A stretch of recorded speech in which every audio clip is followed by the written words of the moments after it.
Well, let's first talk about pedophilia and human trafficking because Yep, that was one of the main areas that you really got into. yep. But first, what was the main difference between pedophilia and human trafficking? There is no difference.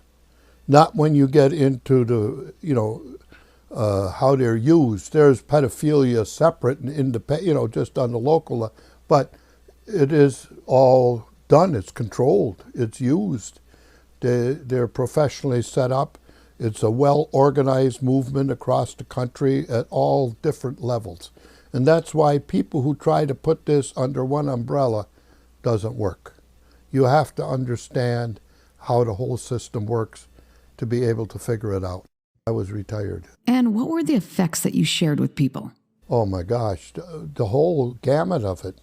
How this affects, the kids and the people, and what the truth was, how it was used to compromise governments and the military and law enforcement, and every facet of our life is influenced by this. And it is a business, but their records and modes of transferring information is unbelievable and very secret. You have to be able to infiltrate it to learn it, and I did.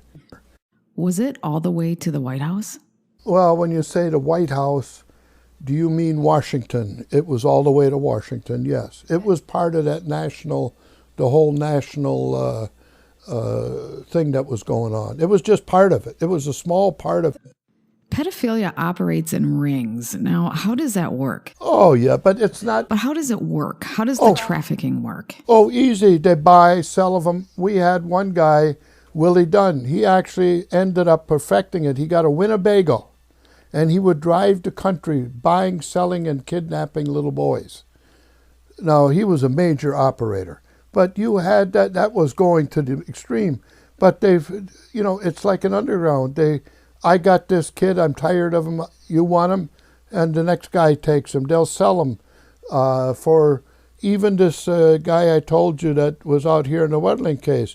I had people that paid as much as $25,000 for a kid, from $2,500 to $25,000. And they sell them. It's like a market. Then we had in New York what was known as juice joints. These were places run by the mafia where at night you could go there, there'd be 200-300 kids from 13, 14, 15 on up. They were boys and girls, but mostly boys. And you'd see the limousines come by looking to pick up the kids. Nobody knew where they came from, where they went, and whenever we tried to work on it, it got shut down because I know who is running them. But there were 2-3 of them at any given time in New York. I went to Minneapolis, there were things like that. So these things are set up, and that's how they move. They move them from one place to the next. And where do they get these kids? Oh, schools. In one instance, we had a case where 200 kids disappeared in an operation, and nobody ever knew what happened to them. That happened more than once, where whole groups of kids over periods of time from children's homes and such would disappear. Are they mostly from children's homes, or are no. from everywhere? Everywhere, schools, everything. I just had a kid here the other year right here, and I had alerted the authorities. The superintendent was very good, but after that, and the next thing, she was being trafficked in South Dakota. Why? Now, what happens to these kids? I know you say you don't know, but do they stay in the country, or do they leave the country? They do. We also got into the international stuff. Yes, they are used all over the world. I'll give you an example of another case. There was a young lady, and her pimp was Red Dog. And I got to know her, and again, in the work I did, my job was to find out what was happening. And I got to know the girl. She was from Rockville, Minnesota, which is right down the road here. And I told her I was from St. Martin.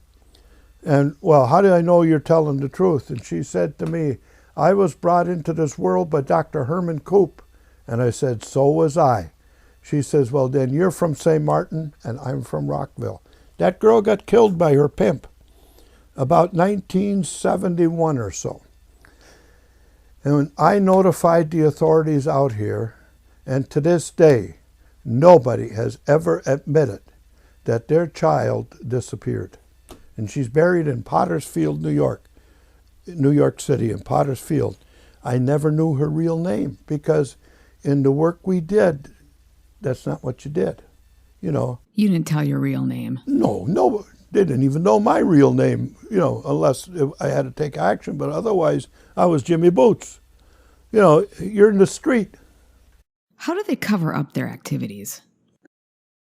You don't have to cover it up. Nobody does nothing to stop them. Why would they cover it up? Is all this stuff out in the open? The juice bars and the rest? Yeah, it's out in the open. You can go anywhere and watch it.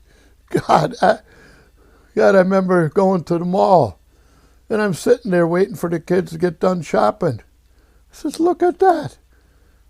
What do you mean? Oh, that guy there. That's a pedophile. Well, how do you know? Well, whenever he was looking in the window, right, a young boy'd come by, he'd start looking at him. I mean, people, it's here. But you got to know, you know, you got to be able to and believe what you're watching. These kids don't disappear for nothing.